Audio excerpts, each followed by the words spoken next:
What is going on, guys, and welcome to my Smite Invading guide updated for Season 2. So you can click any of the links on screen right now to skip to the topics I'm going to be covering. First, I'm going to be covering early invades and which gods are best for those.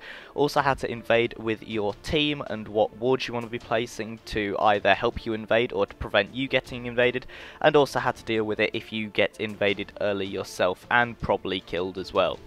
So when going for an early invade, I would recommend checking what the enemy jungler is actually playing. So if they're playing someone like Thanatos, then you're probably not going to want to do an early invade because Thanatos is ridiculously strong early game and you'll probably just get crapped on and die.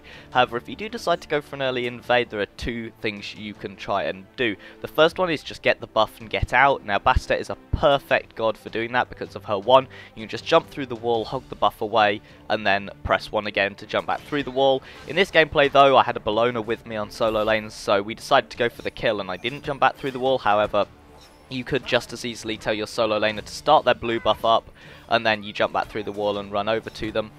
Now, the second god that I'd recommend using if you want to do an early invade is Thanatos. Now, as I've mentioned many times before, Thanatos is ridiculously strong in the early game, his 1 giving you an absolute ton of healing and damage. Now here I hogged way too early and to be honest we engaged in the invade a bit too early as well, so you want to try and get that timing down, although that just comes with experience, and Homebats and Kronos can't really put out much damage early game, so that's why they took so long to get that buff's health down, which is sort of why I went in a bit early, but everything worked out alright, and luckily we managed to get a kill as well. Here's a map of some of the most common invades that you're going to be doing. The first one is an early kill / recall on solo lane, so if you manage to force them back into their tower / kill one of them or force them onto low health or something, you can always rotate and take their back camp. Do be aware that their mid laner could rotate and kill you there, but if they don't, then just take the camp and then rotate in and gank mid, and you should be able to pick up a kill on their mid laner or force him to back. The second one is on duo lanes, so if you manage to get some good push there, obviously taking a tower is priority, but if you can't take a tower, so that's a good example for the early game when you're not going to have enough damage to take the tower, you always want to be going and trying to take their buffs, just puts them behind and keeps them from getting gold. Here you see some gameplay of us winning a team fight on duo lane. We also managed to force their jungler back into tower, so he really doesn't have much option other than just to sit and watch as we go and invade his jungle. So we managed to take both their attack speed buff and their damage buff, which is absolutely huge because it's going to allow our duo lane to get ahead of the enemy duo lane, and then obviously do the same for our mid laner because the enemy mid laner doesn't have his damage buff. And then in this gameplay we also managed to go as far as taking their back camps, and I normally wouldn't recommend that because it is really easy for the enemies to collapse on you and kill you. However, we knew pretty much where they were and knew that they weren't going to be a threat to us at that time, and we were also in a group of 3, so it wasn't really much of an issue. So obviously take it if you can, however don't feel that you have to. It's perfectly acceptable just to take a regular buff and get out. So the final invade that I'm going to talk about before moving on to what to do if you do get invaded at the start of the game is going to be the fallback / sort of retreating invade, where you basically, if you've been fighting at their Titan or their Phoenix and you get forced back, you're going to want to just run through their jungle on your retreat and take whatever you can just to push them a little bit further behind and get some free gold for yourself and a nice little speed buff or damage buff if you can get that as well. Just a quick note before we move on about warding. Now if you want to be invading their buffs, there are some spots which I've put on the map where you can aggressively ward, so to speak, and you can actually place those wards through the other side of the buff, through the wall, which will allow you to see whether they're up or not, and obviously if your ward is still active later on it will show you whether the buff has respawned or not, which is really useful and means you don't sort of waste your time and put yourself in danger going into their side of the jungle too much without knowing 100% that the buff is there. And obviously the other wards are if you're getting invaded a load, you can put wards near your side just to let your team know and let yourself know when the enemies are trying to take your buffs.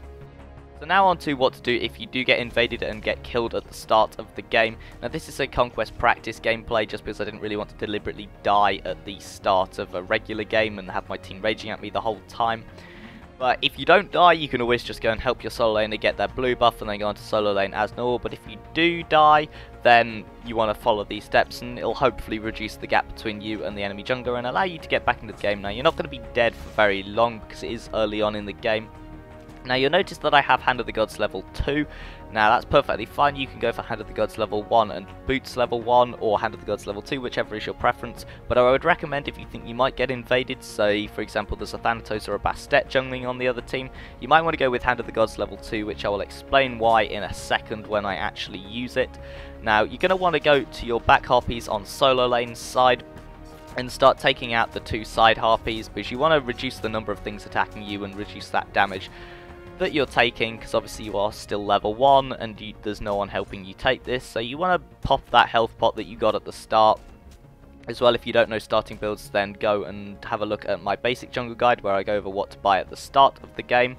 So now you're going to head over to your solo laner's blue buff, and you're going to take that, you're not going to take it, you're going to drop that for them. Now if they're there to help you, then that's great, but if not, you can still solo it. And Hand of the Gods level 2 came in really handy there, because that wouldn't have been up if it had only been Hand of the Gods level 1, which is why I suggest, if you think you might get invaded, to take it, because it's going to be up 30 seconds earlier than it would be if it was Hand of the Gods level 1, and it's going to allow you to get back into the game a lot quicker. Then you can just go on to solo lane and basically do the same sort of thing you would do if you hadn't been invaded.